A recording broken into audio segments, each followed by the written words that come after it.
नमस्कार दोस्तों, मैं हूं जितेंद्र दीक्षित। 4 PM महाराष्ट्र में आपका स्वागत है। मुंबई में आज से जो भी दुकानदार अपनी दुकान के ऊपर मराठी में फलक नहीं लगाएगा, मराठी में बोर्ड नहीं लगाएगा, उसके खिलाफ मुंबई महानगर पालिका कार्रवाई करने वाली है। एक तो उस पर जुर्माना ठोका जाएगा।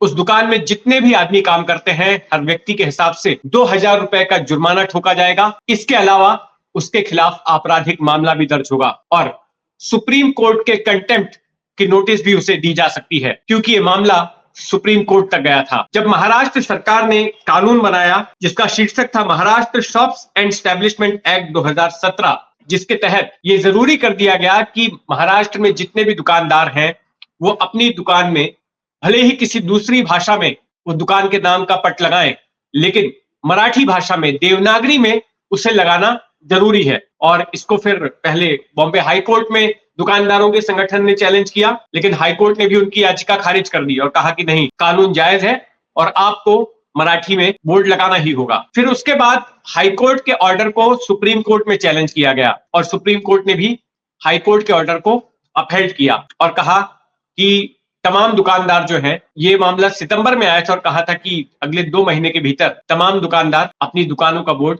मराठी में कर लें और उस पर अमल करने की जिम्मेदारी तमाम शहरों के महानगर पालिकाओं की है। तो उसी तरह से मुंबई महानगर पालिका आज से उस पर अमल करने जा रही है और जगह जगह पे स्क्वाड्स बना दिए गए हैं जो कि ऑब्जर्व करेंगे कि कौन सी दुकान पर मराठी में बोर्ड नहीं लगा हुआ है और उसके खिलाफ कार्रवाई की जाएगी। दोस्तों, ये जो कार्रवाई बीएमसी की ओर से की जा रही है, इसे राज ठाकरे की पार्टी एमएनएस एक बड़ी जीत के तौर पर ले रही है। एमएनएस बीते लंबे वक्त से मराठी बोर्ड का मुद्दा उठाते आई है और एमएनएस का कहना है कि महाराष्ट्र की तमाम दुकानों में भले ही आप अंग्रेजी में बोर्ड लगा रहे हो तो लगाएं, लेकिन महाराष्ट्र में मराठी का बोर्ड लगाना जरूरी है। और इसको लेकर कई बार एमएनएस की ओर से हिंसक आंदोलन भी किए गए, जगह जगह पर दुकानों में तोड़फोड़ भी की गई। दुकानों के जो बोर्ड थे अंग्रेजी में, उन पर कालिख पोत दी गई। तो कई दुकानदारों ने तो डरकर अपने बोर्ड मराठी में कर लिए थे, लेकिन कई ऐसे थे जिन्होंने की कानूनी तौर पर इसको चुनौती दी थी, लेकिन उनकी कानूनी हार हुई। अब ऐसे में फिर से एक बार बीते हफ्ते एमएनएस के कार्यकर्ता आक्रामक हो गए और उन्होंने ठाणे में और मुंबई के कुर्ला में 2 ठिकानों पर प्रदर्शन किए। ठाणे में वो काले रंग के गुब्बारे लेकर गए और जहां जहां पर जिन जिन दुकानों में अंग्रेजी के बोर्ड लगे थे उन पर वो गुब्बारे फेंके, कालिख पोती। और ऐसा ही वो करने जा रहे थे कुर्ला के एक मॉल में, फिनिक्स मॉल में, लेकिन बाहर पुलिस ने उनको रोक लिया क्योंकि एमएनएस कार्यकर्ताओं का कहना था कि कुर्ला के मॉल में भी कई दुकानें ऐसी हैं जिन्होंने कि अब तक अपने बोर्ड को मराठी में तब्दील नहीं किया है। तो कुल मिलाकर राज ठाकरे इस फैसले से खुश है और इससे एक बात यह भी पता चलती है कि राज ठाकरे, जो कि खुद को साल 2020 में उन्होंने अपनी पार्टी की जो लाइन एक तरह से बदली थी कि मराठीवाद से हिंदुत्ववाद करेंगे, तो उससे यह पता चलता है कि वो फिर से मराठीवाद की तरफ झुक रहे हैं। राज ठाकरे के अगर पूरे सियासी करियर को देखा जाए तो ये पता चलेगा कि उनका सियासी करियर भी ठीक उनके चाचा बाला साहब ठाकरे से मिलता जुलता रहा है। कुछ उसी लाइन पर राज ठाकरे का करियर आगे बढ़ा है। बाला साहब ठाकरे ने 60 के दशक में शिवसेना की स्थापना की थी मराठी के मुद्दे को लेकर कि तमाम नौकरियों में मराठी भाषियों को, मराठी मानुस को, सन्स ऑफ द सॉइल्स को प्राथमिकता मिलनी चाहिए, स्थानीय लोगों को भर्ती में प्राथमिकता मिलनी चाहिए। और इसको लेकर उन्होंने दक्षिण भारतीय लोगों के खिलाफ हिंसक आंदोलन भी किया था। उसके बाद गुजराती भी उनके टारगेट पर आए। लेकिन 80 के दशक में बाला साहब ठाकरे को यह लगा कि ये जो मराठी का मुद्दा है ये सिर्फ मुंबई और ठाणे तक ही सीमित है, बाहर ये लोगों को अपील नहीं कर रहा है। तो अगर पार्टी को बड़ा रूप देना है, पार्टी का विस्तार करना है, तो मराठीवाद से हटकर कोई एक बड़ा मुद्दा अपनाना पड़ेगा। और फिर उसके बाद हिंदुत्व का मुद्दा अपनाया गया। शिवसेना एक कट्टर हिंदुत्ववादी पार्टी में तब्दील हो गई और 1984 में जब भिवंडी में दंगे हुए थे तो उसके बाद एक तरह से मुहर लग गई शिवसेना पर एक हिंदुत्ववादी पार्टी होने की।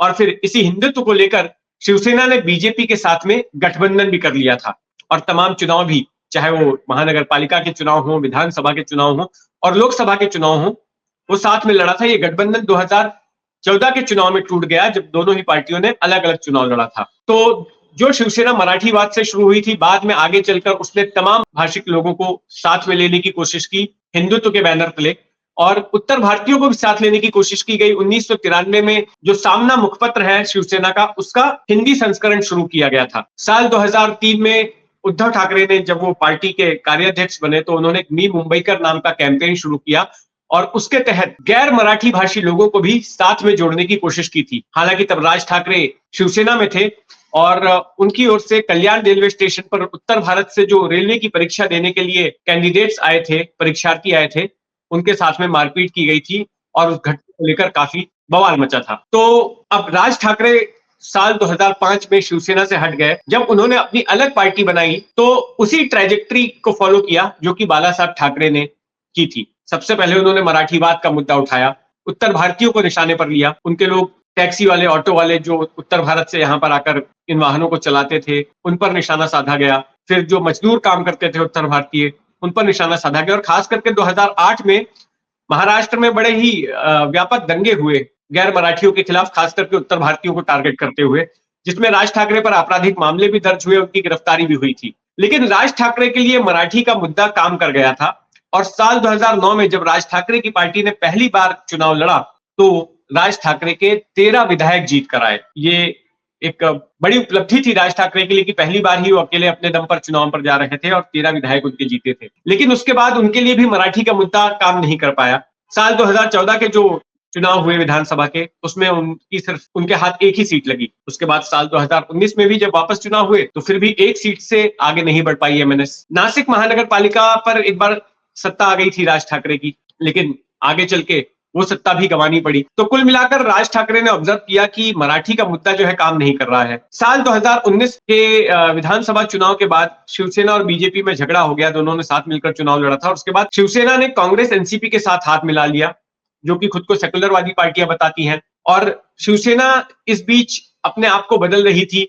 जो उसकी कट्टर हिंदुत्ववादी छवि थी, एंटी मुस्लिम छवि थी, ये कहूंगा कि वो बदल रही थी। तो ऐसे में राज ठाकरे को लगा कि एक तरफ मराठी का मुद्दा काम नहीं कर रहा है, तो दूसरी तरफ एक स्पेस खाली हो रहा था कट्टर हिंदुत्ववादी पार्टी के लिए महाराष्ट्र की राजनीति में, क्योंकि शिवसेना का हिंदुत्व जो है उस तरह से डाइल्यूट हो रहा था। तो राज ठाकरे ने मौके पर चौका मारने की सोची और उस जगह पर उन्होंने 2020 की शुरुआत में ऐलान किया कि वो भगवा झंडा अपना रहे हैं। पार्टी का झंडा बदल दिया गया।